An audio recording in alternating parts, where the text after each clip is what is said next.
Plutôt installés. Je vais appeler les étudiants, les doctorants qui étaient dans vos ateliers. Aurélie, c'est trop tard, c'est fini, rends ta copie. Viens t'asseoir. Nadia est la plus courageuse, je note. Ouais, merci.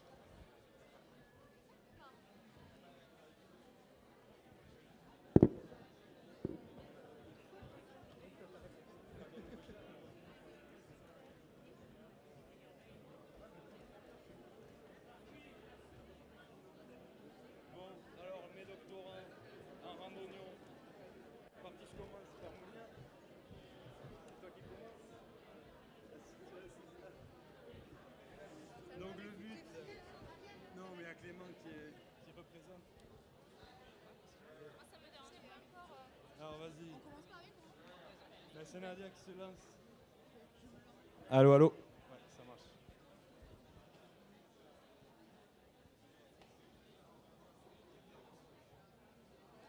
On avance comme ça vous va hein? Donc on y va, on va se livrer à un petit exercice s'il vous plaît. Allô, allô. Allô. Oui, je vais essayer d'articuler bien, c'est pas mon fort. Donc on va se livrer à un petit exercice de restitution tweet live pour que en fait chacun saisisse l'esprit de chacun des 9 ateliers. Donc vous avez sagement assis les 9 doctorants qui ont couvert donc les 9 ateliers. Et voilà, donc ils vont nous livrer leur tweet. 3 tweets qui expriment ce qui s'est dit le matin, 3 tweets.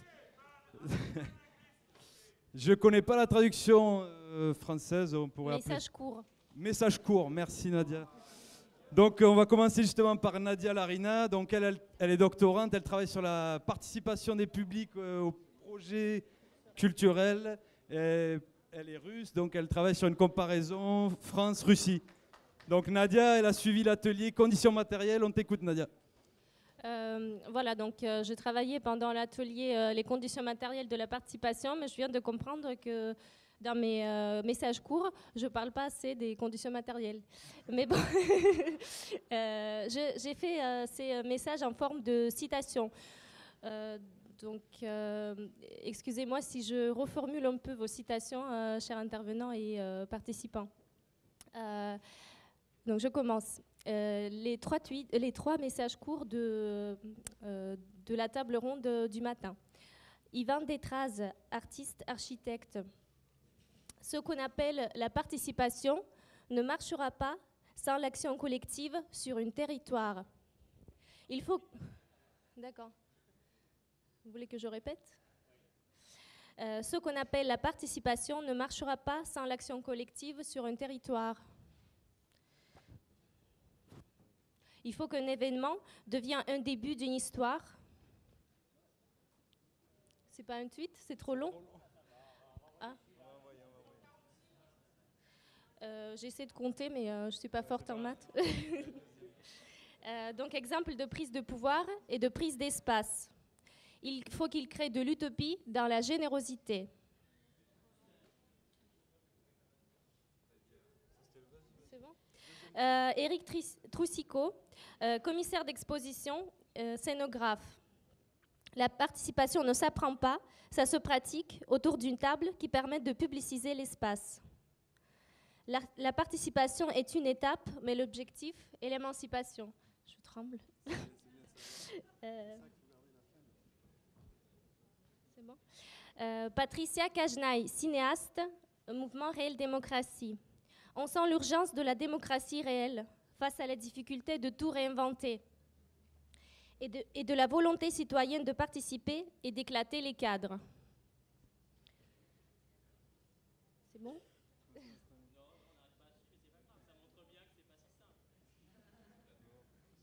Bon. Urgence de la démocratie réelle. Mais je peux vous taper ça après, si vous voulez. Je peux tweeter. Donc, les 3 messages courts de l'après-midi. Yannick Henry, élu. J'essaie de comprendre pourquoi il y a si peu de gens qui se déplacent à une réunion. Souvent, on organise une rencontre où on met en place tous les ingrédients et les gens ne viennent pas. Ça arrive quand on traite des sujets qui ne concernent pas les gens au quotidien. Alain Sartori, chargé de mission en participation. Venir avec un objectif d'écoute, c'est déjà un objectif. Il faut que derrière, il y ait une capacité de réponse. Sinon, les gens vont dire qu'ils ont été écoutés, mais pas entendus. Et le dernier message court, plutôt amusant. Pellegrini Pascal, élu mairie de Brive. Alors, quels sont les leviers d'après vous? Parce qu'il faut que je rapporte, je vous préviens que je ne sais pas le faire. Ok, merci Nadia pour l'exercice de style. On enchaîne donc Mounia qui a suivi l'atelier décision. Mounia, elle travaille sur la production de l'espace public urbain au Maroc, c'est ça? Oui, c'est ça, tout à fait. Donc voilà, elle va nous faire ses 6 petits tweets le plus court possible, les messages courts. Et voilà, on continue. Alors moi, je me suis plutôt concentrée sur les ateliers cet après-midi. Alors pour commencer sur les freins, les élus sont réticents à déléguer le pouvoir dans le processus participatif. Les nouvelles méthodes bousculent les jeux de pouvoir et les rôles de chacun. Les élus doivent endosser la responsabilité des résultats de la participation et procéder à des validations intermédiaires des comptes rendus et des synthèses. Un processus de validation collective... non, c'est pas ça. Il faut mettre en place des outils simples de communication et s'appuyer sur un principe de transparence des documents pour favoriser la participation et la décision. Et puis enfin, il faut développer les bonnes pratiques en conditionnant les aides des collectivités locales à des démarches de participation. Voilà. C'est bon pour toi, Mounia? C'était donc sur l'atelier décision et participation, les règles du jeu. Donc on va maintenant écouter Clément qui lui va nous faire un petit compte rendu donc, sur l'atelier mobilisation capacité d'initiative citoyenne, jeune chercheur en philosophie, donc une autre approche on va dire. On t'écoute. Alors moi je ne fais pas de distinction matinée après-midi, j'ai pris des phrases au hasard de ces ateliers. L'expérience du collectif change une trajectoire de vie.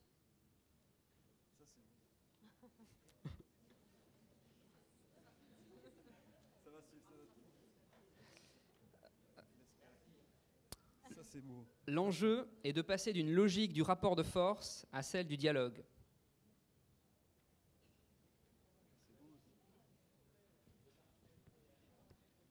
Je continue ? Oui, redis le deuxième juste. L'enjeu est de passer d'une logique du rapport de force à celle du dialogue. On doit accepter l'erreur et C'est bon ? Ouais. On doit accepter l'erreur et l'incertitude et abandonner la logique des projets. C'est bon ? Ah, je continue ? Il faut apprendre à faire plutôt que faire faire.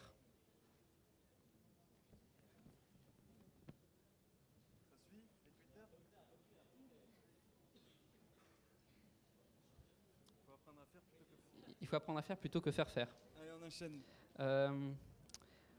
Comment entendre les initiatives citoyennes ? Je le redis ? Non, ça va. Vas-y, le dernier.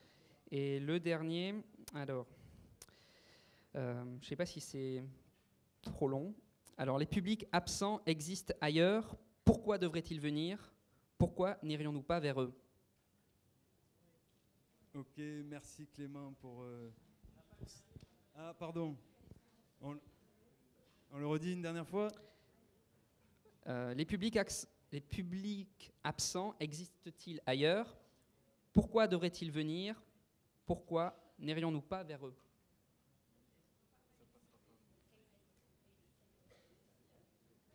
Existe ailleurs. Pardon, excusez-moi. Pardon. Puis je l'ai écrit comme ça. On enchaîne. On enchaîne avec Leslie. On enchaîne avec Leslie. Excusez l'imperfection de l'exercice, mais on fait du mieux qu'on peut. Donc Leslie, elle travaille elle fait une thèse en Sciences Po sur la procréation assistée. Elle a notamment participé donc aux États généraux de la bioéthique. Et elle va nous faire le petit retour sur la régénération des publics. C'est ça. Donc moi aussi, j'ai pris des citations sur la journée. Alors la première, créer une instance n'est pas la seule façon de mobiliser un public. C'est bon ? Je continue ? C'est bon, vas-y. La régénération des publics est une utopie nécessaire. Troisième citation, la démocratie participative doit être un outil de convivialité.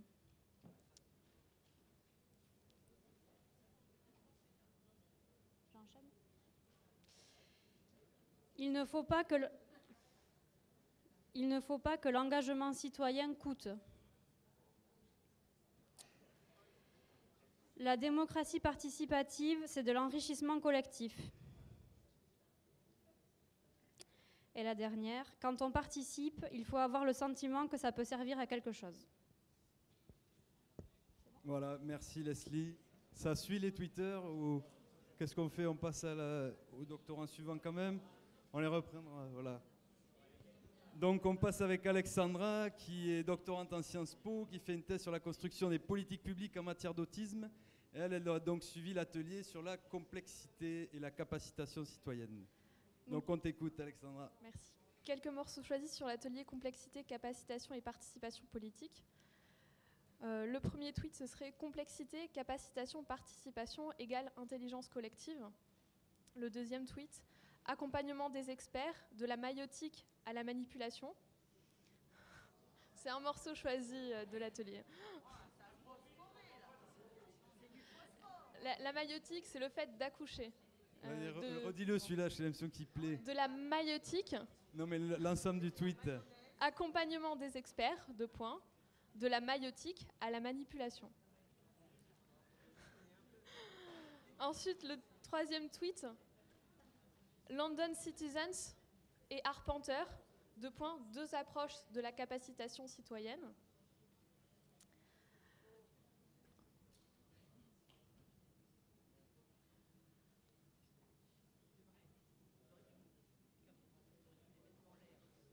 Allez.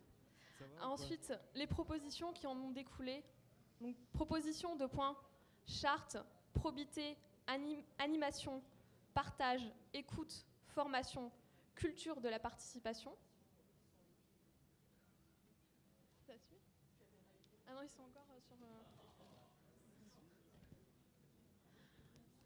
Et le dernier, un morceau choisi aussi, prendre le pouvoir par d'autres moyens. Prendre le pouvoir par d'autres moyens. Merci Alexandra pour cette brillante restitution. Aurélie qui fait une thèse donc sur les modalités de développement de la culture participative à l'échelle de la communauté urbaine de Bordeaux. Elle a suivi donc l'atelier Les temps de la participation et elle va donc nous livrer ses tweets. Message court pour les non-anglophones. Alors sur ce matin, moi j'ai essayé de reprendre 3 idées qui représentent un peu les trois choses que nous ont défendues les différents intervenants, donc les 3 approches. Donc tout d'abord, privilégier la petite échelle, c'est favoriser le temps de la participation.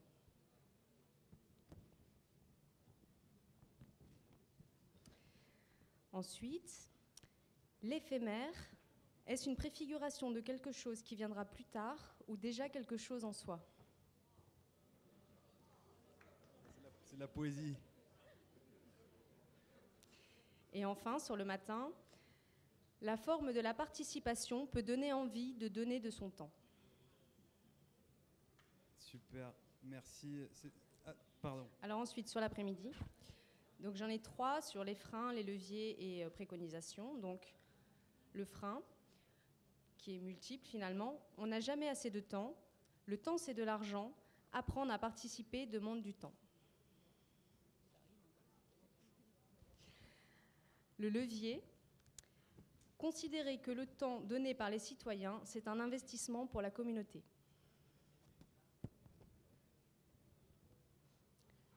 Et enfin, une préconisation, gagner du temps par la mise en cohérence des démarches, des lieux, des acteurs. Ok, merci Aurélie. Merci Aurélie.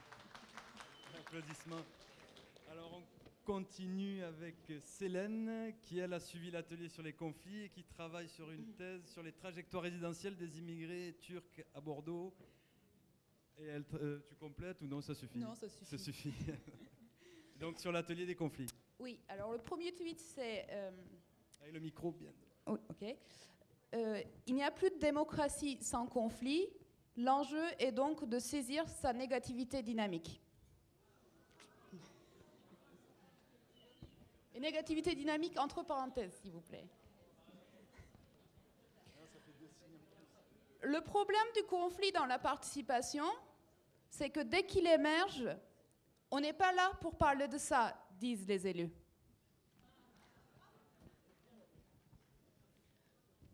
La fuite du conflit est-il une affaire de culture? Culture républicaine, culture judéo-chrétienne, culture décisionnaire de la bureaucratie, culture de la peur.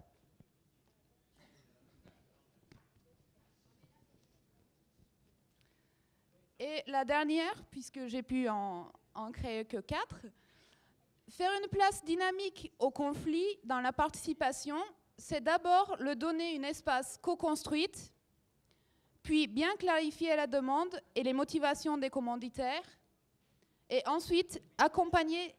Ah, on peut le couper, hein?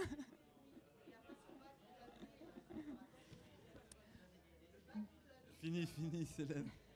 Ne laisse pas impressionner, fini, vas-y. Et l'accompagner les divergences émergentes dans un cadre rythmé par les professionnels de dialogue. Je répète tout. C'est bon. Ça va? Marie, je te sens sceptique. Ça va aller. Donc Marie, elle travaille sur les politiques urbaines, sociologue spécialisée sur les politiques urbaines. Et elle a suivi l'atelier sur les différences sociales. On t'écoute. Bon, alors quelques citations. Avec le micro bien. Donc, il faut éviter absolument la lourdeur des processus participatifs. Et si finalement on se saisissait plutôt des espaces informels. Donc, c'est une proposition qui reflète les débats qu'on a eus au sein des ateliers. Il faut promouvoir les instances de participation qui sortent du dispositif participatif formel, aller dans l'espace public, interpeller les gens. Les règles du jeu doivent être transparentes. Il faut qu'il y ait une trace de la parole du citoyen dans les décisions prises. Il faut élaborer conjointement les règles du jeu. Et il faut également restituer le temps et la convivialité dans les espaces de concertation. C'est beau. Les Twitter. On enchaîne avec Hélène. Donc Hélène, elle a suivi l'atelier sur les nouvelles formes. Elle a fait une thèse sur le jeu de la création des conditions de la participation. Quelque chose comme ça. Je ne l'ai pas fait. Elle est en train de faire. Ou elle va s'en expliquer. La participation en ligne, virgule, signe de modernisation de l'action publique, virgule, volet électronique d'une participation institutionnalisée. Point. C'est bon? On passe à la deuxième. Je suis désolée. Je ne sais pas comment aider à tweeter en fait. Oui. Je sais pas. Merci. Bon. La technologie ne permet pas de mobiliser dans la participation les individus qui ne se mobilisent pas eux-mêmes.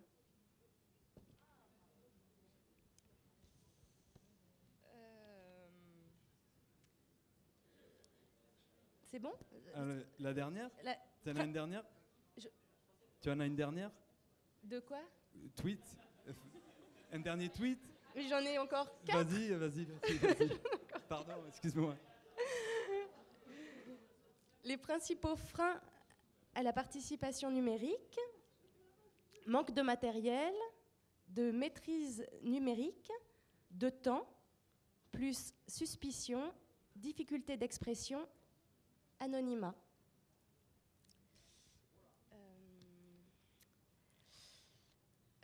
Débat sauvage autonome des médiactivistes versus débat d'élevage des participations en ligne, ping, parti pirate. Alors ping, je crois que c'est un lien, on m'a expliqué ça.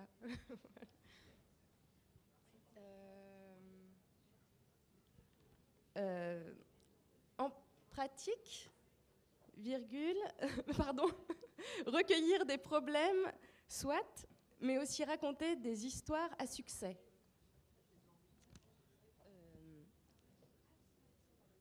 Je crois qu'il y en a 6. C'est bon? Oui. Bon. Merci. Donc, on a mis tout ça sur le web. Les assises ont pris une dimension planétaire grâce à vous. C'est formidable. Merci.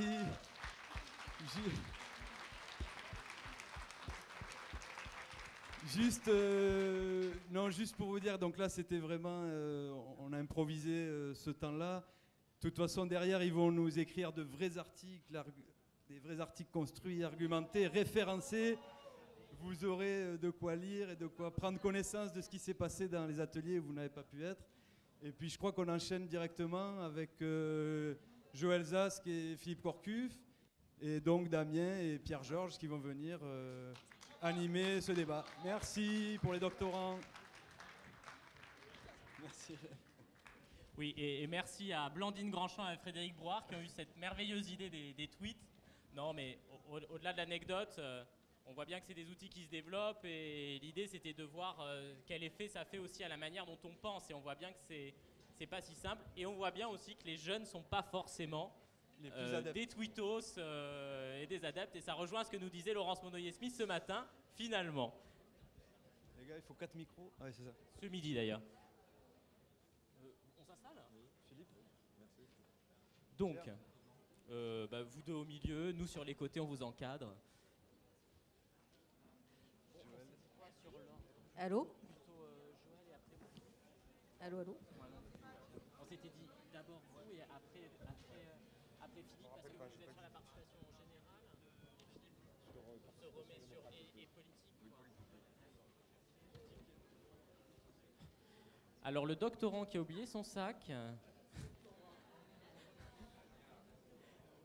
je pense que c'est Mounia Noir.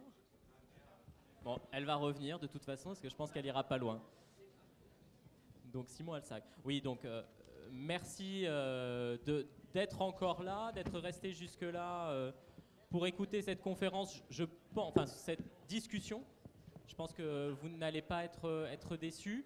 Je voudrais remercier aussi les membres du C2D, la présidente et les membres parce que on est là dans une configuration un peu particulière puisque moi je suis un des permanents de l'équipe du Conseil de développement, donc un agent, un service, et qu'on a beaucoup parlé aujourd'hui des relations élus, citoyens, et peut-être que dans les publics absents finalement, et c'est un paradoxe, on n'a pas beaucoup parlé, certainement dans les ateliers, mais en tout cas de manière commune, des acteurs, des professionnels de la participation. Alors je ne vois plus Magali Nonjon, mais ce que Magali Nonjon a référencé dans l'ingénierie de la participation, c'est-à-dire toutes ces personnes qui travaillent à la mise en œuvre. Et ça me paraît particulièrement important maintenant qu'on en parle.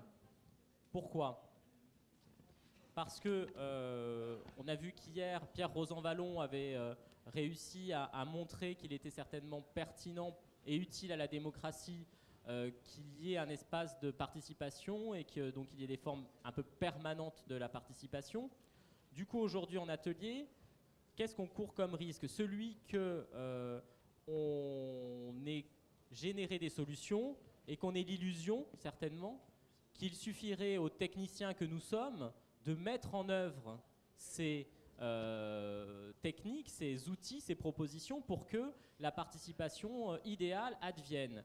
Or, et c'est comme ça que Joël Zask débute finalement son ouvrage sur la participation, il y a une injonction à participer, mais peut-être que les publics ne viendront pas quand bien même les espaces idéaux de participation seraient mis en place, et qu'il faut peut-être se poser la question de pourquoi et comment la participation peut se mettre en place. Et certainement, tout cela lié à ce que Philippe Corcuff met en avant dans ses travaux sur, alors vous le reprendrez, mais sur l'illusion peut-être de la désirabilité spontanée de la démocratie, enfin, sur l'idée que finalement, une fois qu'on a enlevé toutes les barrières et que tout est possible pour venir participer, alors spontanément et naturellement, les gens viendraient participer. C'est peut-être ça, et c'est ce qui nous a intéressés en faisant appel à vous deux, c'est certainement aller vers là où sont les personnes et aussi dépasser nos propres schémas de pensée, ce que disait aussi Patrick Vivray ce matin, finalement, nos prérequis, nos a priori à nous, qui sommes plutôt ici mobilisés sur les questions de participation, sur l'idée que les publics sont spontanément intéressés par tout ça.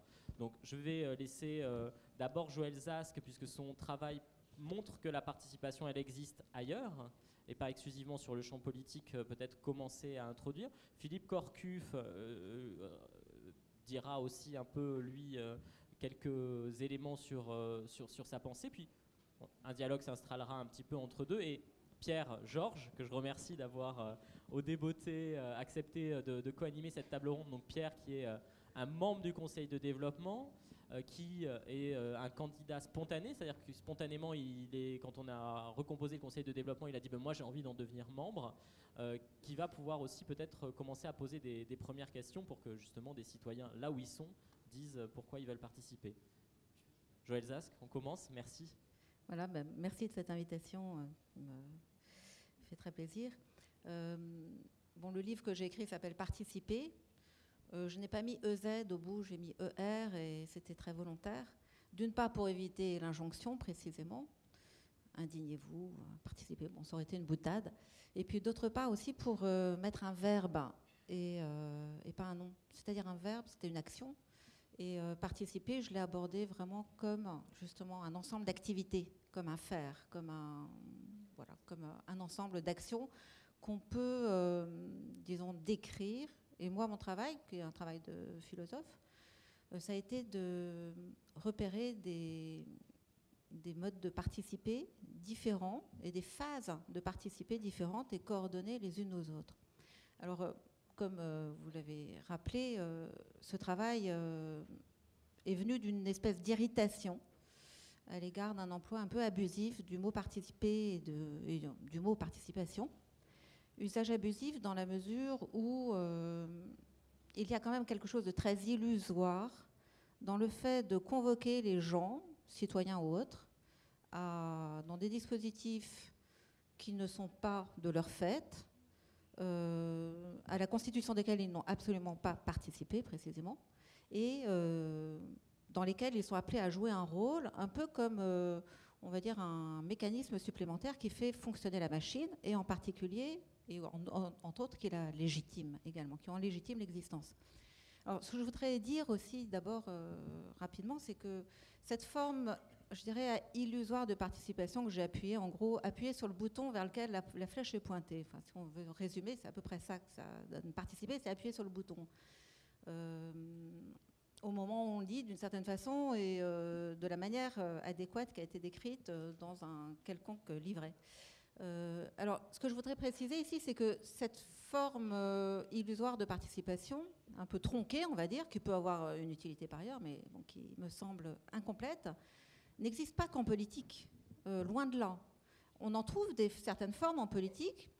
J'aurais peut-être tendance à dire que c'est peut-être dans le domaine politique elle est la moins illusoire, puisque le vote, bon, c'est certainement une participation incomplète, mais c'est quand même une participation dont on connaît la valeur, surtout lorsqu'on compare l'institution du vote à des pays où cette institution n'existe pas, ou se trouve menacée.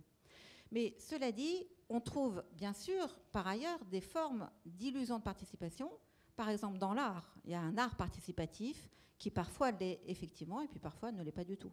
Il y a, on parle évidemment, on invite dans la presse les lecteurs à participer, on invite les lecteurs du journal à participer, on invite les citoyens ordinaires à participer, on invite les consommateurs à participer à une consommation qui est jugée bonne, etc. etc. C'est-à-dire que l'appel à la participation n'est pas que politique, je dirais qu'il est sociétal, c'est un appel général dont je dirais, il me semble en tout cas que l'une des utilités les plus manifestes, c'est véritablement de légitimer les institutions qui produisent des injonctions à participer.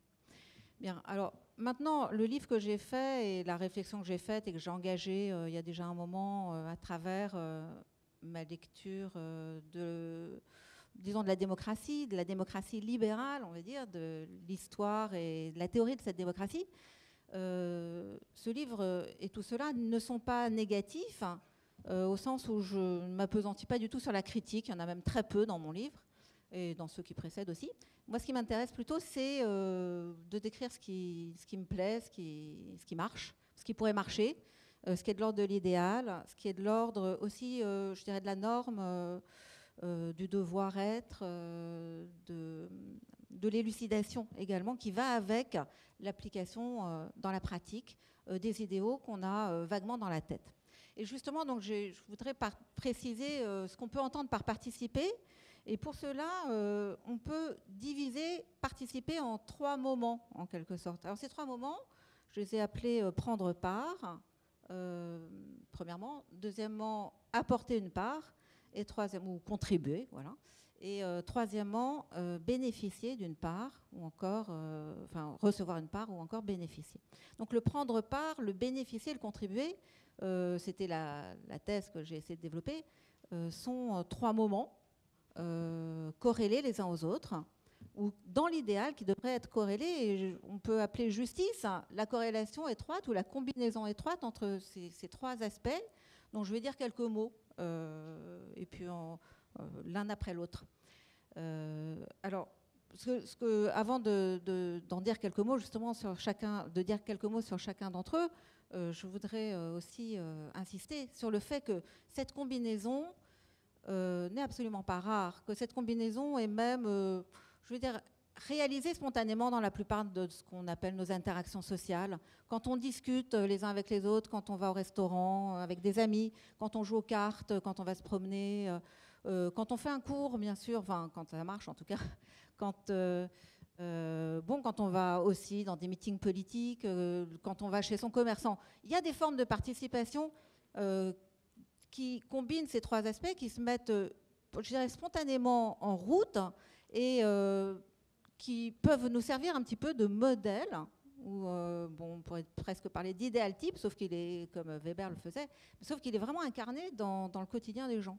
Alors, maintenant, je pense que ce fonctionnement tout à fait naturel et spontané de la participation, ou du fait de participer dans les situations ordinaires, est à la fois, comme on peut dire, ce qui constitue le bien vivre, ce qui constitue le sel de la vie, mais en même temps ce qui est extrêmement fragile, précaire, contingent, toujours menacé, toujours en voie d'exténuation ou d'extinction. Comme le disait Tarde, il suffit d'instaurer le mutisme universel pour que finalement les relations sociales et les liens politiques se délitent entièrement. Alors, très rapidement, prendre part, je l'ai distingué de faire partie, parce que prendre part, comme justement à une randonnée, prendre part à une conversation, prendre part à un jeu, etc., c'est être le membre d'un groupe dont l'existence, justement, dont l'existence est motivée, ou plus dont l'existence provient de ce qu'un ensemble d'individus s'assemblent et coordonnent leurs activités les uns aux autres. Donc le groupe ne représente pas, on va dire, une structure préexistante dans laquelle les gens viendraient s'agglomérer les uns après les autres, mais le groupe est la coordination et n'est rien d'autre que la coordination entre des gens qui prennent part. Alors ça, c'est important, parce que faire partie, très rapidement, enfin très simplement, suppose des formes d'adhésion, d'allégeance, d'union, de fraternité. Alors on peut parler de ces choses-là. Suppose donc en fait une espèce d'abandon de son individualité que le fait de simplement prendre part n'exige absolument pas. Alors après, contribuer ou apporter une part, ça c'est important aussi. C'est très important en politique.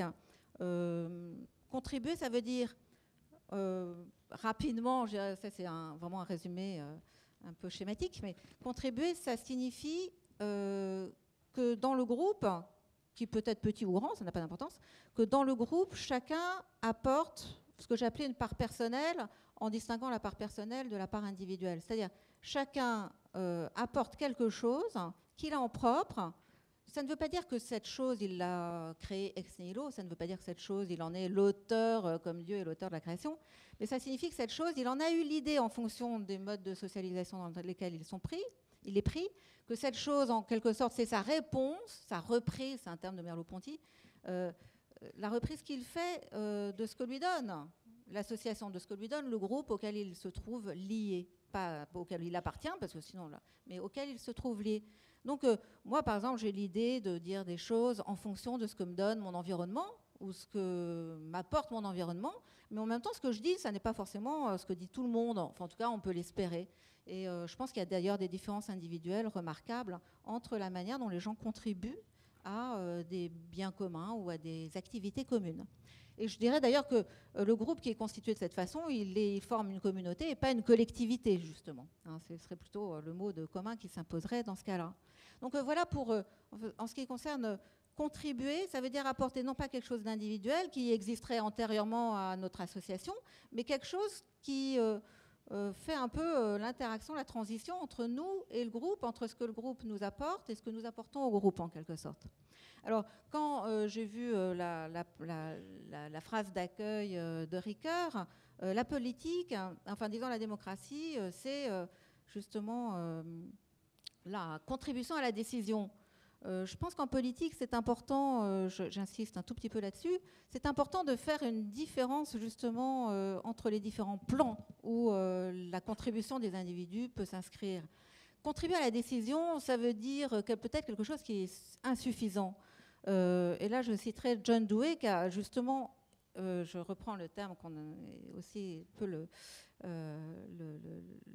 l'étiquette de cette, enfin la mention de cette table ronde, à savoir, disons que la citoyenneté est importante dans la mesure où seuls les citoyens peuvent identifier les problèmes qui les constituent comme citoyens, c'est-à-dire comme membres d'un public ayant un intérêt à la réglementation des situations qui les affectent et qui les constituent comme public. Enfin, c'est un peu abstrait ce que j'ai dit, mais ce que je veux dire, c'est que prendre part à une décision ou participer à la décision ne signifie en rien que, disons, le sujet sur lequel porte la décision, les modalités de la décision. Il y a une étudiante tout à l'heure qui a dit que c'était important aussi qu'il y ait une participation aux procédures, enfin, disons, à l'invention des procédures. Ça me semble effectivement important. Donc, cela, effectivement, disons, inscrit la participation politique dans un registre qui n'est pas celui de la participation à la décision et qui n'est pas non plus celui du vote. C'est-à-dire que les citoyens, enfin, disons, une activité des citoyens qui est tout à fait fondamentale en démocratie consiste justement à définir les problèmes publics, si on veut parler rapidement. C'est-à-dire identifier l'agenda du gouvernement. Et le gouvernement, dans l'idéal, c'est un mandataire qui respecte cet agenda. Bon. Donc voilà, en ce qui concerne la contribution. Et puis finalement, en ce qui concerne la troisième partie, bénéficier, recevoir une part, je dirais simplement que, disons, chacun, en tant qu'il vit dans une société, doit, et là on peut parler dans des termes tout à fait normatifs et de justice, doit recevoir les ressources qui lui permettent de fonctionner dans cette société et en particulier d'en devenir un membre contributif. Et donc, cette attention du groupe, en quelque sorte, c'est-à-dire la société, qu'elle soit une communauté politique, qu'elle soit une communauté civile, qu'elle soit une communauté religieuse, qu'elle soit une communauté linguistique, etc., il appartient à une communauté de doter les individus qui se trouvent liés à elle, en faire part des ressources qui lui permettent d'y être pleinement agissants et de s'y développer de telle manière que leur existence apporte une différence. Voilà ce que je pourrais dire de la participation. Merci donc. Peut-être Philippe Corcuve donc. Oui, je voudrais, pour introduire un peu la discussion, enfin c'est une introduction qui est en même temps une conclusion pour cette journée, essayer de voir comment il y a une série de présupposés à partir de la sociologie et de la philosophie politique, une série de présupposés et d'écueils qui s'opposent à la mise en œuvre pratique de l'idéal de démocratie participative. Alors, je signale d'abord que, pour ma part, je ne caractérise pas les institutions politiques existantes en France d'institutions démocratiques. Je parle de régimes représentatifs, professionnalisés, libéraux, et pas de régime démocratique.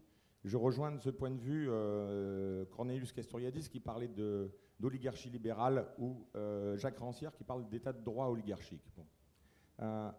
Donc c'est quelque chose d'éloigné du double idéal démocratique d'autogouvernement des personnes et d'autogouvernement de la société. Et ça laisse donc place à un grand écart entre l'action citoyenne et la transformation sociale, donc entre l'existant et l'idéal. Alors j'ai choisi rapidement en fait 10 présupposés écueils qui me semblent importants. Alors à chaque point sera assez rapide, je ne serai pas très long.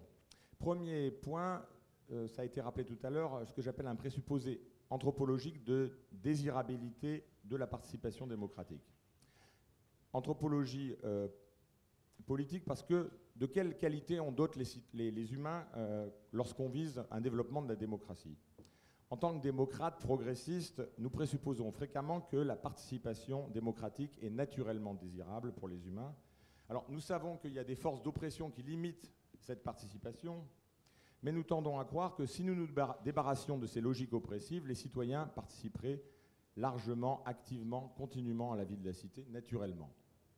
Et donc, une question pourrait ébranler cet édifice démocratique et progressiste, bâti sur un tel présupposé. Est-ce que si on pouvait mettre entre parenthèses les effets propres à la domination sociale, est-ce que d'autres activités, l'amour, la convivialité, le travail, le sport, l'art, la musique, le jeu, la lecture, la paresse, la gastronomie, l'esthétique de soi, etc., est-ce que toutes ces activités n'apparaîtront pas plus désirable à nos concitoyens que la participation démocratique? Si on formule une telle question, ça ne signifie pas qu'on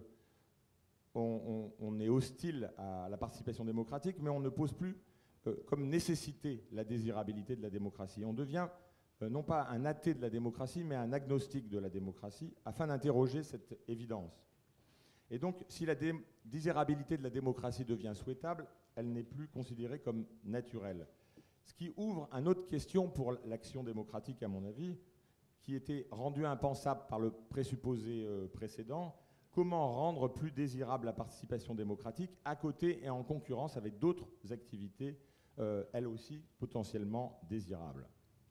Deuxième présupposé, c'est une hésitation en fait entre deux présupposés quant aux visions du citoyen, soit une vision atomiste, soit une vision collectiviste. Quand on envisage les caractéristiques des citoyens, sujets de la participation démocratique, les démocrates contemporains hésitent souvent entre ces deux présupposés. Soit le citoyen est appréhendé comme un atome isolé qui, dans un deuxième temps, va rentrer en relation avec d'autres, au moyen de la délibération, par exemple, avec les autres citoyens. C'est une vision qu'on va appeler atomistique. Soit le citoyen va être pris comme l'élément d'un tout qui surplombe la société, la République, le bien commun, l'intérêt général, etc., auquel il doit s'intégrer, comme on dit. Le vocabulaire d'ailleurs de l'intégration est fréquemment, qui a beaucoup été utilisé dans la journée, est fréquemment guidé par une pensée du tout. C'est une vision qu'on va appeler collectiviste. Ici, on a peut-être intérêt à regarder du côté des sociologies contemporaines pour envisager une troisième possibilité. Dans ce que j'ai nommé les nouvelles sociologies contemporaines, on peut dire qu'on a une vision basée sur les relations et non pas sur les individus en tant que tels. Et donc on a une vision relationnaliste des individus, toujours saisis dans des relations sociales, ni atomes isolés, ni éléments d'un tout préconstitué. Et donc pour la participation démocratique, ça nous donne quelques pistes. Les individus ont, en dehors de l'espace démocratique, des relations sociales qui les dotent de certaines caractéristiques.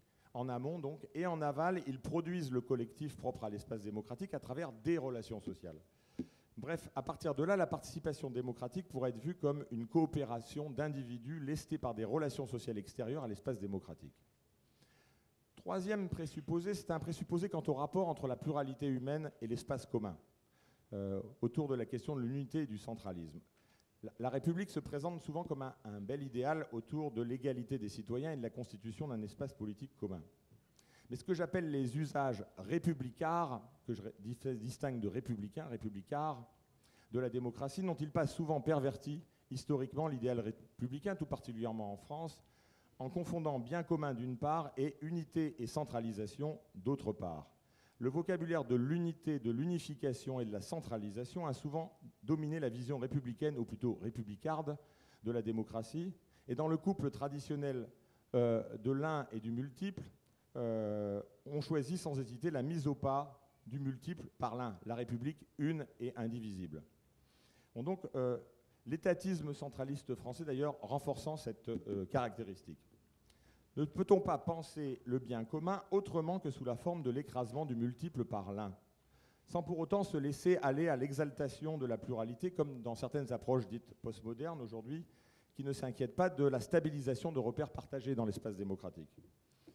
Il me semble que la philosophe Hannah Arendt a, dans son livre « Qu'est-ce que la politique ?», formulé quelques éléments. Elle part de la pluralité humaine comme base de la politique, et en même temps, elle explique que la politique, dit-elle, traite de la communauté et de la réciprocité d'êtres différents.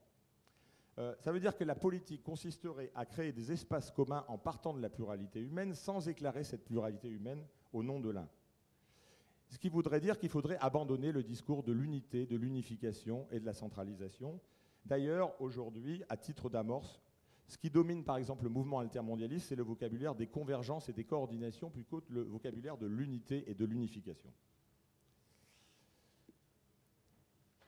Quatrième point, c'est un écueil oligarchique. C'est ce que le politiste Daniel Gaxi appelle le sens caché, sens avec un C. Il ne suffit pas donc d'inciter à participer, comme ça a été dit dans la journée, considérant que tout le monde a le même accès aux possibilités de participation, mais même à l'envie de participation. Une série d'inégalités ont été pointées par les pensées critiques.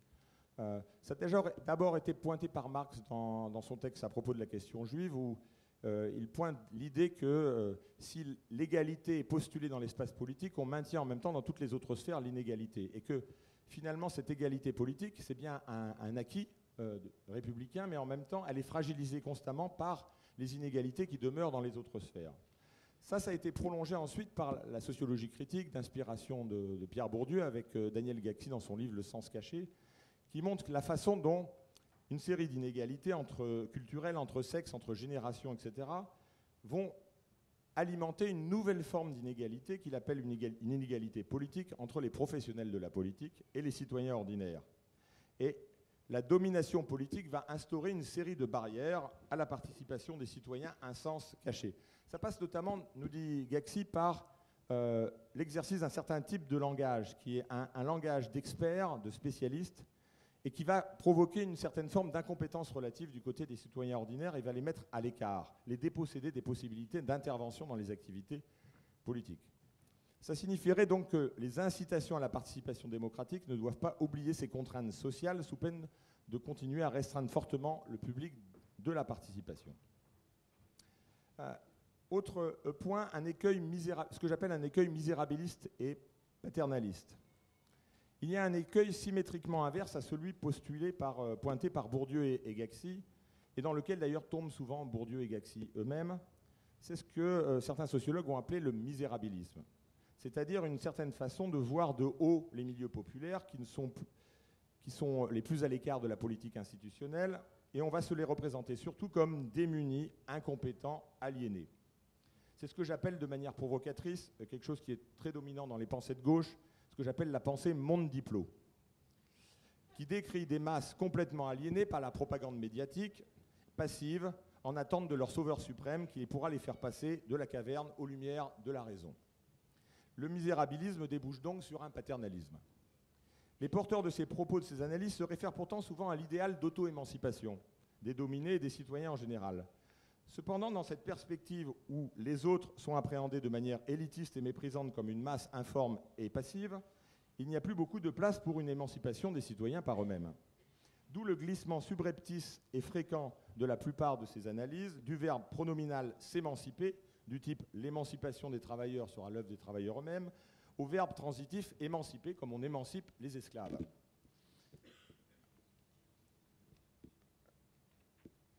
Contrer cette dérive misérabiliste paternaliste supposerait qu'on parte à la fois des compétences des citoyens et de leurs incompétences liées aux inégalités et aux dominations, les deux ensemble, mais pas seulement les unes ou les autres. Sixième écueil, un écueil technocratique. On pourrait dire que c'est la participation comme technique managériale en politique. La participation démocratique peut parfois être dévoyée par des usages technocratiques dans les usages qui dépolitisent la participation en les déconnectant de l'idéal démocratique d'autogouvernement des individus et de la société, pour en faire une simple technique de gestion, une forme de management dérivée de l'entreprise privée appliquée à la politique, comme on dit une forme de gouvernance. Les sociétés modernes étant particulièrement complexes, ce serait une technique parmi d'autres pour, dit-on, gérer la complexité. Mais on perd de vue alors ce que cela engage, participation démocratique, comme conception de l'humanité et de la citoyenneté et de la cité aussi. Septième écueil, c'est un écueil conjoncturel et qui pourrait être lié à l'inflation des discours sur la participation démocratique. C'est la relégitimation des régimes représentatifs professionnalisés en difficulté. Les régimes représentatifs professionnalisés contemporains connaissent aujourd'hui des mises en cause, des doutes, des délégitimations. Certains professionnels de la politique sont tentés de faire du discours sur la participation démocratique et de dispositifs bien contrôlés par eux une forme de relégitimation d'eux-mêmes et globalement du régime représentatif professionnalisé. Sans vraiment le transformer en profondeur, on peut faire référence à la fameuse formule de Lampedusa dans Le Guépard. Si nous voulons que tout reste tel que c'est, il faut que tout change. Paradoxalement, la participation démocratique peut alors devenir un nouveau créneau porteur sur le marché des professionnels de la politique pour préserver les régimes représentatifs professionnalisés, mais non pas pour les démocratiser radicalement. Huitième écueil, un écueil démocratique cette fois, c'est ce que j'appelle l'illusion basiste. Dans les problèmes afférents à la participation démocratique, les écueils ne viennent pas que des représentants professionnels, même si cela vient beaucoup d'eux, mais aussi des représentés, et surtout des relations entre représentants et représentés, exprimant un rapport de domination, une domination spécifiquement politique. Du côté des représentés, il peut justement y avoir l'illusion que j'appelle basiste, selon laquelle ce n'est pas le rapport représentant-représenté qui pose problème, mais seulement les représentants dans un combat manichéen entre les sommets, nécessairement manipulateurs, et la base, nécessairement bonne. Ici, il me semble que pour nettoyer ces lunettes à buée basistes, il peut être utile de faire un voyage avec l'historien Marc Ferraud dans la Révolution russe de 1917. Dans son livre sur Des soviets au communisme bureaucratique, Marc Ferraud met en évidence deux sources d'absolutisme dans la Révolution russe. La monopolisation du pouvoir par le parti bolchevique, on est du côté des représentants cette fois-ci, mais aussi ce qu'il appelle un absolutisme populaire. C'est-à-dire que dans certains soviets où il n'y avait aucun bolchevique, il a observé à travers les archives et les témoignages des pratiques autoritaires, des mises en cause du pluralisme, des formes d'imposition d'un conformisme venant de la base et non pas du parti bolchevique. Ferraud décrit alors que cela doit nous inciter, dit-il, à comprendre comment une société peut sécréter à la fois démocratie et totalitarisme, comment cohabitent chez les mêmes citoyens souvent le consensus et la contestation, comment chaque citoyen est à la fois oppresseur et opprimé. Neuvième écueil, un écueil lié au temps. C'est ce que j'appelle les illusions de l'immédiateté présentiste. L'historien François Hartog voit apparaître un nouveau rapport au temps dans les sociétés actuelles, ce qu'il appelle le présentisme. Alors, schématiquement, au sein des sociétés plus traditionnelles, le référent principal aurait été le passé. Au sein des sociétés modernes, celle des Lumières, ça aurait été le futur, à travers le thème du progrès.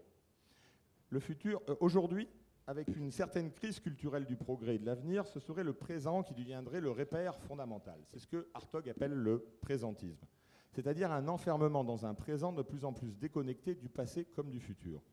C'est une sorte de culte implicite d'un présent perpétuel, de célébration de l'immédiateté, sans arrêt recommencé et constamment décevant. Les discours et expériences actuelles autour de la participation démocratique pourraient être emportés par un tel présentisme, dans une sorte de quête infinie du nouveau, toujours plus nouveau, et au final frustrant. En prendre conscience permettrait alors de s'efforcer d'articuler l'indispensable action présente avec des points d'appui à la fois dans le passé et des repères dans le futur. Dans cette perspective, une mémoire critique des expériences passées, de leurs échecs et de leurs avancées lesterait l'action présente, qui pourrait aussi tirer profit du dessin de repères futurs plus lointains nous aidant à cheminer démocratiquement. Enfin, dernier écueil, un écueil dans une vision que j'appelle exclusivement agonistique et viriliste de la démocratie. La politique se dit beaucoup dans nos sociétés dans le langage des rapports de force et du combat. Ce vocabulaire agonistique n'est vraisemblablement pas sans lien avec la domination masculine en ce qu'il impose une définition encore dominante, bien que contestée, de la masculinité dans nos sociétés. Les discours et les expériences de participation démocratique risquent alors d'être tronqués sous une telle hégémonie du vocabulaire viriliste, celui des rapports de force et du combat, selon lequel, en gros, la politique, c'est surtout avoir des couilles et les mettre sur la table. La participation démocratique a certes à voir avec des rapports de force et des combats, dans les luttes visant à l'étendre, comme à l'intérieur des expériences mêmes. Mais pas seulement, elle est aussi susceptible d'ouvrir les pratiques politiques sur l'exploration, les tâtonnements, l'expérimentation, la création. Il s'agirait non pas d'abandonner la thématique du combat et des rapports de force, mais de casser son hégémonie dans la définition dominante de la politique en élargissant notre vocabulaire pour dire la politique démocratique, et donc aussi d'élargir nos modes de raisonnement et laisser donc davantage ouvertes nos pratiques. Semer du trouble dans le genre, dans le sillage de Judith Butler, conduirait alors par ricochet à semer du trouble dans la définition dominante de la politique. Dans ce cas, il me semble que la conception expérimentale de la démocratie, qui est avancée par John Dewey, dont Zoël Sachs est une des spécialistes imminentes, constitue une ressource intellectuelle importante qui est méconnue en France et qui serait fortement à réévaluer. Voilà, c'est ainsi que je termine ce tour provisoire, non exhaustif et un peu rapide d'une série de présupposés et d'écueils qui me semblent contribuer à bloquer la mise en œuvre de l'idéal de participation démocratique.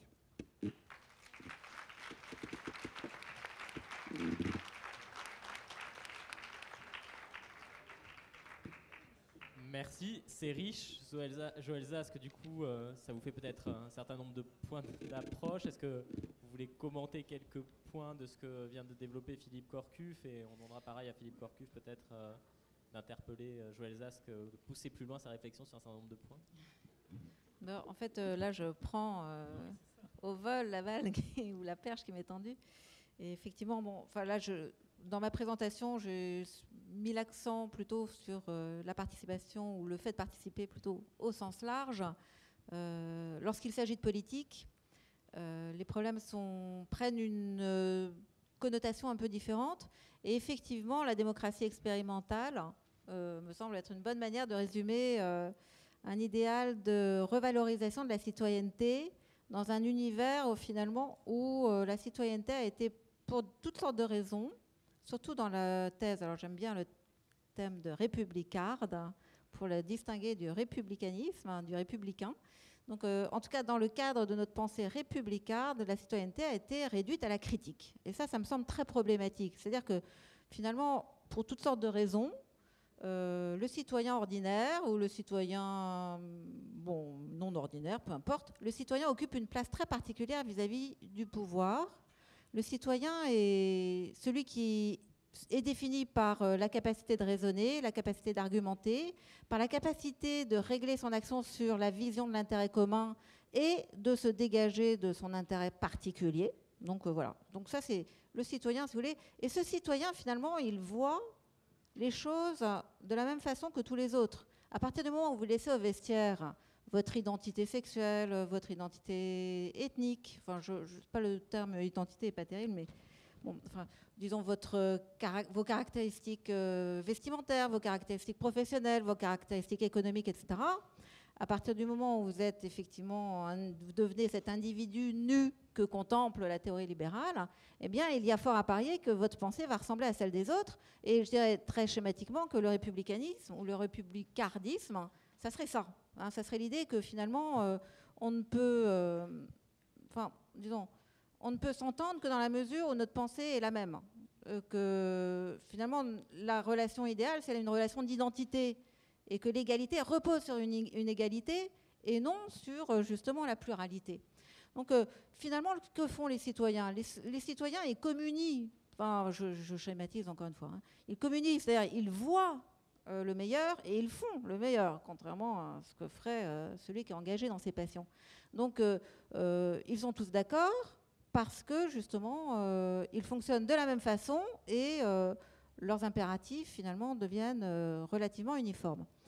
En ce sens, celui qui représente, alors j'essaie d'aller le plus vite possible, celui qui représente un peu l'intérêt commun, ou qui est censé représenter l'intérêt commun, c'est le prince. Enfin, c'est la fonction gouvernante dans l'État. Et cette fonction gouvernante, finalement, elle est à la fois sous-tendue par la volonté générale, mais en même temps sous le contrôle de la volonté générale. Donc finalement, là où les citoyens vont s'exprimer, c'est a posteriori, je dirais, c'est-à-dire en fait qu'ils sont face au gouvernement comme des surveillants sont face à quelqu'un qui accomplit un exercice quelconque. C'est-à-dire qu'ils jugent après coup. Ils n'agissent pas, ils ne font rien, mais ils regardent ce que font ceux qu'ils ont mandatés à des fonctions représentatives. C'est-à-dire qu'ils examinent leurs actions et puis ils s'alignent, alors ils plébiscitent, ils disent très bien, ils votent pour eux, ou alors ils sont en désaccord et ils manifestent leur désaccord en retirant leur vote, en retirant leur confiance, en manifestant, etc. etc. Alors, je dis pas, cette attitude relève d'une participation, d'une part, et elle est tout à fait intrinsèquement désirable. Je ne veux pas du tout dire que la critique est inutile. Cela dit, la démocratie expérimentale ou la démocratie à la Dewey, elle est ailleurs. Elle est ailleurs que dans l'engloutissement de la fonction des citoyens dans une position purement critique, c'est-à-dire d'évaluation a posteriori de l'action de nos dirigeants. Et c'est ça qui est problématique. Ce qui s'est passé avec la participation telle qu'elle a été reformatée aujourd'hui, c'est que finalement, elle occupe exactement la place de la critique dans notre société. Et on vous demande de participer pour critiquer d'une certaine façon. C'est-à-dire pour, encore une fois, occuper cette place après coup. Alors là, très, très vite, la participation, disons la démocratie expérimentale, c'est justement cette démocratie encore, il faudrait dire cette démocratie libérale, c'est-à-dire cette combinaison entre le principe que le peuple prend part au gouvernement et la constitutionnalité de notre régime, hein, que cette participation repose sur des lois communes qu'on appelle une constitution. Donc c'est quand même, ces deux aspects sont majeurs, enfin ils vont ensemble. Donc en fait que les citoyens finalement, alors je reprends la thèse de John Dewey dans Le public et ses problèmes qui date de 1927, le public, enfin ou les citoyens, enfin en anglais c'est un peu le même concept, apparaissent quand en gros les individus sont affectés par des effets d'activité dont ils ne sont pas les auteurs. Tant que par exemple, imaginons que deux personnes se marient, bon, en général, que ce soit pour le meilleur ou pour le pire, ça les concerne eux, et éventuellement leur famille, mais ça n'est pas un problème d'intérêt général. Par contre, quand un industriel pollue une rivière, là, ça concerne des tas de gens autour de lui. Donc, c'est comme ça que John Dewey va faire la différence entre les activités privées et publiques. En gros, les activités privées ne sont pas des activités individuelles, ce sont des activités sociales dont les effets sont confinés à ceux qui les performent. Alors que les activités publiques, c'est les activités dont les conséquences affectent des tas de gens qui ne savent pas ce qui leur arrive, mais qui sont handicapés, invalidés, incapacités, comme on dit aujourd'hui dans leur vie, à cause de ces effets, qui peuvent être très graves, évidemment. Donc, si vous voulez, en gros, ces publics, à ce moment-là, ils sont passifs. Ces publics, ils sont... Alors, ce n'est pas des publics, d'ailleurs. C'est, enfin, comme John Dewey dit, ils sont éclipsés, ou ils sont chaotiques, ou ils sont fantomatiques. Ça, c'était Lippmann qui en parlait dans ces termes. C'est-à-dire que ces publics ne savent pas où ils se trouvent. Et je dirais que la participation, si elle a un intérêt ou une force et parce qu'une urgence, c'est à ce niveau-là. C'est-à-dire que, en fait, les gens, ils vont faire comme ceux qui ont été contaminés par le sida, par exemple, comme ceux qui souffrent des effets a posteriori de l'enfouissement des déchets nucléaires à des profondeurs insuffisantes, comme ceux, etc., etc., comme ceux aussi, par exemple, je ne sais pas, aujourd'hui, les Européens, qui constituent un public à l'échelle des problèmes européens, disent que finalement le diagnostic n'a pas été le bon, que l'austérité n'est peut-être pas la solution, en tout cas qu'il y a lieu de réexaminer cette hypothèse que l'austérité est la solution aux problèmes européens. Et donc, voilà, enfin bon, il y a d'autres propositions qui sont mises sur le tapis. Mais ce qui est important, c'est que c'est dans ces activités-là de proposition, d'identification de ce qu'on peut appeler les affaires publiques, c'est-à-dire les affaires qui constituent les individus en public, que se situent des formes de participation, mais alors vraiment indispensables. Parce que sinon, c'est vrai que la plupart du temps, ce qui se passe, c'est que les problèmes qui sont identifiés par le gouvernement, c'est-à-dire par ceux qui ne sont pas des parties prenantes, comme on dit, les stakeholders, ne sont pas ceux des gens qui les éprouvent. C'est-à-dire, en fait, souvent, nous avons à participer à des problématiques qui ne sont pas les nôtres. Je vois dans les universités, il en va de même. Dans le domaine de la santé, il en va de même. Dans le domaine de la réforme des institutions, c'est pareil. Dans le domaine de l'écologie, exactement la même chose. Dans le domaine de l'art, n'en parlons pas, parce que alors, les injonctions à créer telle ou telle chose viennent court-circuiter des initiatives et même des problématiques de travail de la part des artistes dont leurs représentants n'ont pas tellement d'idées. Donc c'est ça l'expérience, si vous voulez. L'expérience, c'est le fait de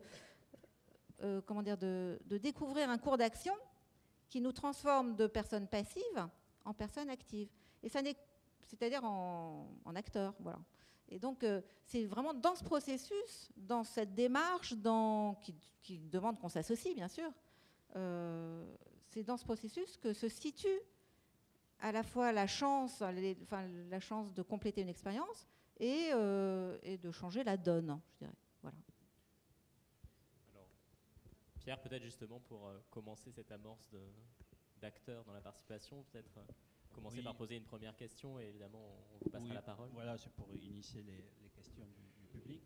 Moi j'en aurais une en particulier. Bon, aujourd'hui on est sur une injonction de la participation un petit peu, c'est un présupposé, mais vous respectivement comment vous verriez, je vais être sur la question à deux balles, pas seulement pragmatique un petit peu, enfin c'est comment vous pensez aujourd'hui la mise en œuvre possible d'un développement de la participation qui verrait effectivement les gens qui sont orbités de cette participation, les sans-voix, voilà, possible, et puis surtout dans cette période de crise, surtout dans cette période de crise économique, où on a une injonction économique en permanence par des mesures de restriction, etc.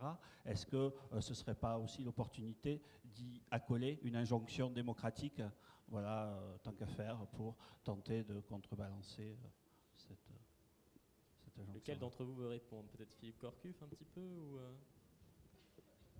c'est l'injonction à la participation, j'ai un peu essayé de le montrer, elle est liée en particulier dans la conjoncture à deux choses, c'est-à-dire qu'elle vient des représentants, elle vient un peu des représentés.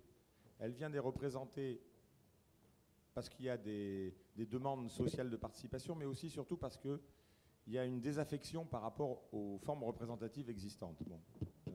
Donc une forme moins active de demande de participation, mais plutôt une désaffection. Bon. Et elle vient des professionnels de la politique et des technocrates qui essayent de relégitimer le système professionnel représentatif. Bon.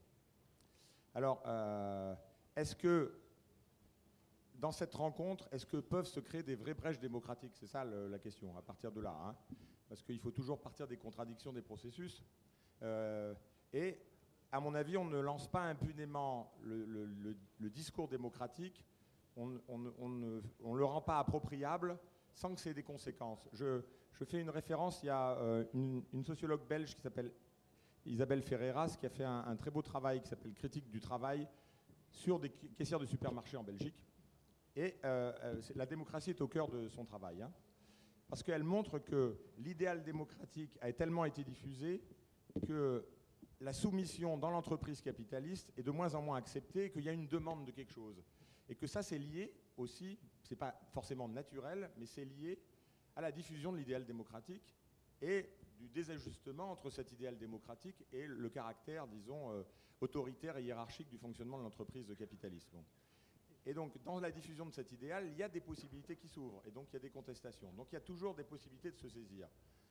En même temps, on voit bien, là, c'est contradictoire parce que il y a le discours de la participation, pour l'instant, en France, est plus porté par les élites que par une émergence citoyenne. Et donc, il y a un risque que ça soit monopolisé par ces élites. Voilà, donc c'est contradictoire parce que le fait de le diffuser, ça donne des brèches, et ça donne des possibilités, ça crée des insatisfactions et des demandes, mais en même temps, pour l'instant, dans la situation française, il me semble que ce sont plutôt les élites qui le diffusent. Et voilà. Et donc, pour l'instant, on ne sait pas si ça va permettre la démocratie ou simplement un ravalement de façade des régimes représentatifs professionnalisés. Je voudrais dire un petit mot aussi pour répondre à cette question. C'est que je crois que c'est vrai, je pense qu'il y a effectivement un carcan un peu élitiste sur la question de la participation et de la démocratie d'ailleurs, et des représentations, du système représentatif. Cela dit, je pense qu'il y a aussi énormément de groupes de gens et de gens de toutes sortes qui font des tas de choses qui ont à voir avec des formes d'associations créatrices, on pourrait dire, pour dire les choses. C'est-à-dire des formes d'associations qui sont fondées sur un bon équilibre entre les trois parties que j'ai dites, c'est-à-dire entre le bénéfice, la contribution et le fait de prendre part. Et que par contre, disons, je le vois surtout, parce que c'est un peu un domaine que je fréquente beaucoup, dans le domaine de l'art contemporain, dans le domaine du théâtre, dans le domaine de la musique, mais aussi dans le domaine, là j'étais il y a quelques jours je travaillais avec des associations qui sont des centaines, qui s'occupent de personnes en situation de handicap, c'était le terme qui était utilisé. Et c'est incroyable la quantité de participation qui existe dans notre société, si je peux dire les choses de manière un peu naïve. Il y a énormément de gens qui font énormément de choses. Cela dit, effectivement, au niveau de ce que vous avez appelé, je l'ai entendu tout à l'heure, l'écoute, au niveau, je ne dis pas de l'écoute, ce n'est pas des histoires de sentiments, c'est même l'aménagement institutionnel d'un espace dans lequel ce que Jefferson appelait une république de républiques pourrait exister, c'est-à-dire que l'échelon supérieur, en termes de responsabilité politique, n'absorbe pas ou n'invalide pas ou ne noie pas l'échelon qui est inférieur. C'est-à-dire qu'en fait, nous avons un peu tendance politiquement à supprimer les échelons intermédiaires, et c'est tout à fait dommageable. Je pense qu'il y aurait vraiment des choses très très concrètes et très simples d'ailleurs à imaginer en termes de circulation des idées, des projets, de la parole des citoyens associés les uns avec les autres, dans des formes qui ne sont pas nationales. Alors, est-ce que dans cette ambiance tardive, quelqu'un veut, dans le public, oser poser une première question? Ah ben voilà, très bien.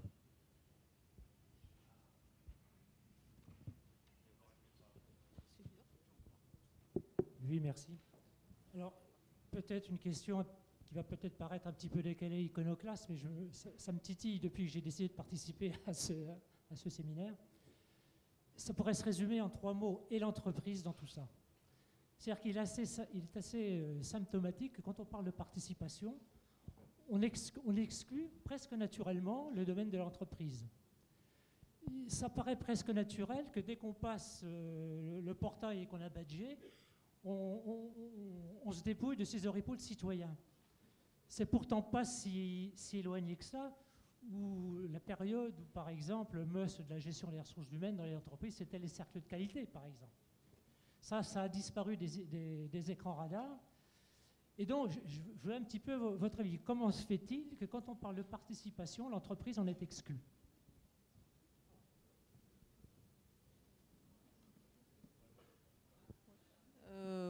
En fait, elle n'est pas exclue, c'est... Hein, ouais. D'ailleurs, participer aux bénéfices, c'est un des sens de la participation. Oui,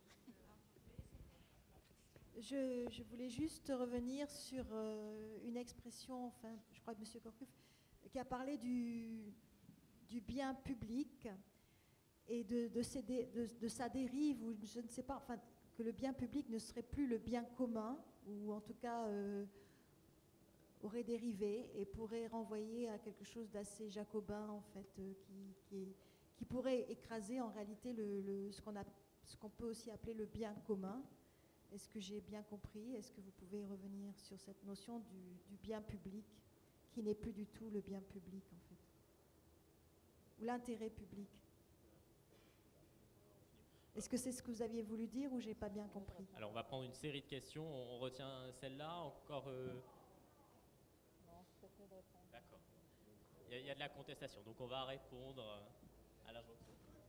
Oui, non, ce que je veux dire, c'est que dans la conception française de la République, qui a beaucoup été d'ailleurs agitée dans la dernière campagne électorale, je trouve, il y a l'idée d'un bien commun, et le livre de Joël Zacle met bien en cause cette idée. Le bien commun est donné, l'intérêt général est donné. Bon. Il est connu. Donc. Et donc, d'une certaine façon, on doit s'intégrer à ce bien commun. Hein, c'est le discours de l'intégration. On doit s'intégrer à la société, au bien commun. Il est donné. Et c'est les gens qui ne sont pas nets, qui ne s'intègrent pas vraiment. Bon, voilà. Bon. Il y a une autre conception du bien commun. C'est que puisque le bien commun se fait avec une pluralité humaine, eh ben, il doit se composer avec cette pluralité. Et donc c'est plutôt le résultat d'un processus. Bon. Ce n'est pas la vision complètement qui domine dans la pensée politique française et qui domine encore largement les partis politiques, disons largement à gauche et à droite d'une certaine façon, la vision de la République. Hein. Donc c'est plutôt ça. Et donc cette vision peut avoir aussi des effets sur la question de la participation démocratique. Soit on l'envisage comme quelque chose qui est un processus qui prend le bien commun, soit non. Mais on le voit bien, par exemple, dans même les discours sur les rapports entre démocratie représentative et démocratie participative. Bon, pour moi, ce n'est pas une démocratie représentative, les pays comme la France aujourd'hui. Mais admettons qu'on parle de démocratie représentative et on dit qu'il faut faire le lien parce que les élus, ils ont un rôle important à jouer, c'est eux qui incarnent quand même la décision, etc. etc. Et donc là, on refait une chose où en fait, le bien commun est prédonné et il appartient à les gens qu'on appelle les élus, qui sont les représentants et qui ont la connaissance de ce bien commun prédonné. Bon. Mais on n'est pas du tout dans le processus de production du bien commun. Bon. Et donc, c'est une façon de limiter, en fait, le caractère subversif de la participation démocratique. Sur la question démocratie entreprise, pour répondre tout à l'heure. Ben, je pense que maintenant, il existe une économie participative qui est très intéressante, que j'avais commencé d'étudier avec mes étudiants. Et qui, effectivement, est la réponse à votre question. Je pense que l'entreprise pourrait très bien être fondée sur un autre modèle que celui qui est procuré par l'économie libérale ou l'économie capitaliste, qui ne se confondent pas, je pense. Il y a beaucoup de travaux dans ce domaine actuellement. Il y a des éléments de conjoncture sur cette question. Moi, tout à l'heure, j'ai été au lycée à côté, qui était mon lycée il y a 25 ans. Qui s'appelait lycée de la Bastide à l'époque et pas François Mauriac. Bon, et ben à l'époque, quand j'étais dans un comité de lutte lycéen, la plupart des lycéens et beaucoup de syndicats, etc., considéraient que l'autogestion c'était évident et qu'on pouvait autogérer les entreprises et la société. Et donc après, il y a eu un recul de cette idée, mais il y a des conjonctures qui rendent une série d'idées évidentes allant de soi. Et puis il y a des conjonctures de recul où là il y a une évidence que le monde de l'entreprise est fermé à la question de la démocratie. Bon. Oui. Merci. Moi, je vais peut-être être décalé. Hein. Je pense qu'il y a ce que vous appelez, vous, en Occident, la démocratie représentative, qu'elle ne vous satisfasse pas, certes, mais elle existe. Il y en a qui ont voulu l'échanger avec des démocraties populaires. On a vu ce que ça a donné. On parle de démocratie participative parce que, justement, on n'est pas nécessairement satisfait et puis qu'on peut les transformer, on peut les faire évoluer. C'est une chose. Que le discours de la science politique nous alerte sur des écueils, je peux vraiment l'entendre, effectivement, pour éviter qu'on nous parle de démocratie expérimentale, oui, mais moi je suis un utopiste réaliste. Je veux croire justement qu'il y a des expériences, des expérimentations anticipatrices, que en travaillant cette affaire de la démocratie participative, l'impossible, comme dit Lacan, pourra venir. Et je n'ai pas envie d'avoir cette vision manichéenne et en même temps négative de ce qui se passe. J'ose espérer que je partage avec tous le pari qu'avec la démocratie participative, on arrivera à changer les choses. Mais je veux le poser en termes de pari. Comme d'autres parieront sur autre chose. Mais à l'heure actuelle, ce que les sociétés modernes ont construit, pour l'instant, d'indépensable, pour l'instant, c'est la démocratie. Voilà. Après, quand ça ne va pas satisfait, ok, qu'on essaie de le transformer, de le faire évoluer, oui, et toujours je dis cela, je parie que ce que nous sommes en train de faire avec tous les équipes dont vous en avez parlé nous permettra peut-être de les dépasser. Voilà. Alors, on va peut-être répondre à la question, sinon il va y avoir un vent de fronde à l'idée qu'on puisse prendre plusieurs questions. Je pense en plus que la question, elle se pose à tous les deux. Le pari sur Pascal, la promesse que vous dites quand même sur la pensée de... Oui, il y a plusieurs choses. J'ai parlé de régime représentatifs professionnalisés libéraux. Libéraux, ça veut dire qu'ils reconnaissent un certain nombre de droits individuels et collectifs, et donc je préfère des régimes représentatifs libéraux à des dictatures, à des formes totalitaires, etc. Donc j'amalgame pas, mais je ne considère pas que ça a à voir avec l'idéal démocratique. Et c'est parce que justement, on peut avoir un idéal démocratique exigeant qu'on peut sans arrêt mesurer l'écart avec les formes existantes. Bon. Et il faut voir la réalité comme composite aussi, parce que, je vais prendre un exemple, j'habite Nîmes, avec la mairie de Nîmes a imposé d'une certaine façon un tramway avec peu de concertation. Hein. Bon. Et puis il y a eu une association qui s'appelle Arbre, auquel j'ai participé, qui s'est rendu compte qu'on allait dans le centre-ville de Nîmes couper la plupart des arbres centenaires, alors qu'il fait très chaud à Nîmes l'été, hein, où les personnes âgées, les enfants, etc. Et donc on s'est attaché aux arbres, on a fait de l'action directe pour empêcher qu'on coupe les arbres. On était en train de les couper. Bon. Et puis on a fait un recours au tribunal administratif qu'on a gagné. On a gagné contre la mairie de Nîmes, l'association Arbre. Bon. Une petite association qui commençait avec peut-être 5-6 personnes et qui a fini à 300-400 personnes. Bon. Donc là, il y a quelque chose comme ça. Et ça ne correspond pas à la vision technocratique et politicienne de la participation démocratique. Hein, voilà. Et donc, voilà, et donc je préfère être dans une logique de mesure de l'écart entre l'existant et une forme d'idéal démocratique. Voilà, moi, je suis complètement d'accord à la fois avec ce que dit Philippe et ce que vous avez dit. C'est qu'effectivement, renoncer à la démocratie comme idéal serait une catastrophe, mais comment dire, œuvrer en faveur de cet idéal suppose que nous critiquions les formes non démocratiques de nos démocraties. Peut-être une dernière question et Khalidou. Bonsoir tout le monde. Je me réjouis de l'organisation du CDD, de ces journées qui sont vraiment trop importantes pour nous les autres, quoi. Moi, c'est par rapport juste à la question posée, c'est-à-dire qu'est-ce que participer engage. Moi, je vous demande, qu'est-ce que participer engage? Ça m'engage, moi, qui veux participer, à venir toujours, ou bien ça m'engage à contribuer dès que je suis là, ou bien est-ce que aussi ça m'engage aussi à ce que je fasse respecter mes opinions auprès des élus, bien sûr, parce que c'est les politiques aussi qui incarnent la décision. Voilà, c'est juste la question. On entend mal, Khalidou. On n'a pas entendu la fin. On n'a pas entendu la fin. On n'a pas entendu la fin. C'est moi qui. La dernière. Bon, donc, je disais, oui, par rapport à la question posée, c'est-à-dire. Ça, on a entendu. Ouais. Qu'est-ce que partager engage? Je dis, ça m'engage à quoi? À participer, à contribuer par mes idées, et aussi, est-ce que ça engage aussi celui-là à qui je vais restituer mes travaux pour qu'il applique en fait ce dont la population ou le public a besoin.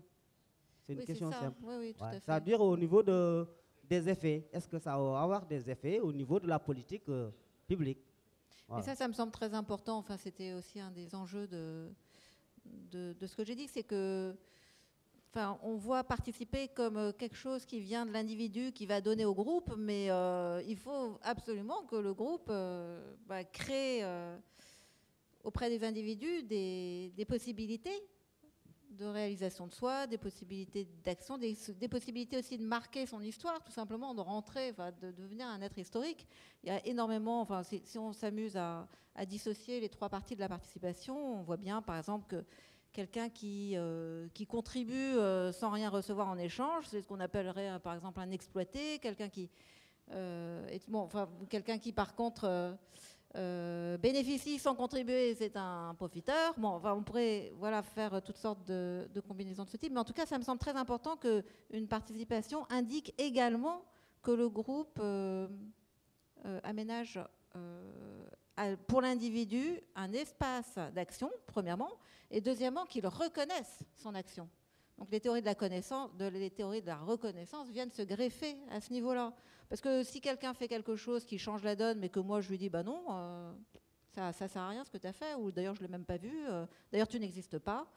Ce qu'on pourrait appeler soit l'indifférence, soit le déni, soit l'humiliation, enfin ça dépend des fois. Eh bien, effectivement, la part qui est apportée n'a pas de poids. Donc c'est toutes sortes de choses comme ça. Effectivement, c'est un peu... je crois que c'est important de considérer que la participation suppose, disons, des actions individuelles qui sont individuantes et des actions communes qui sont socialisantes, d'une certaine façon. On va peut-être s'arrêter là. Merci Joël Zask, merci Michel Corcuff. Merci à vous.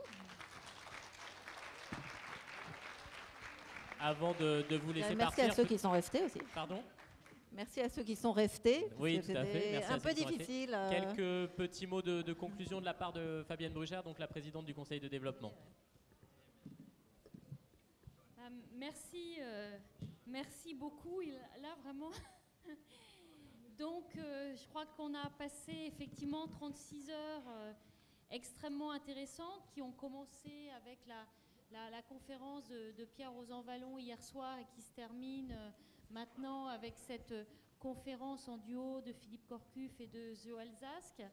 Une table ronde au milieu qui a été finalement assez participative, où il y a eu des prises de parole et de positions assez différentes, puis bien sûr des ateliers. Des ateliers qui ont vraiment constitué en eux-mêmes un travail participatif de co-construction. Maintenant, il nous reste à construire la suite du récit, je dirais. Alors, d'une certaine manière, une synthèse, bien évidemment. D'autres assises de la participation, ça, on va bien sûr y réfléchir à l'intérieur du C2D et avec tous les membres du Conseil de développement. Et puis, il nous reste à vous envoyer...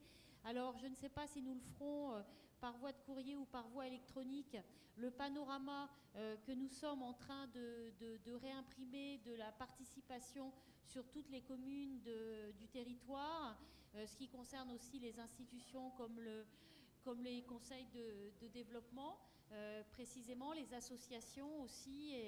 Et donc, on est très, très contents et puis c'était très émouvant d'être là dans le cirque romanesque, dans un cirque pour les questions de participation. Ça dit quelque chose sans doute du rapport aux humains en tout cas. Donc passez un bon week-end et puis à de prochaines aventures.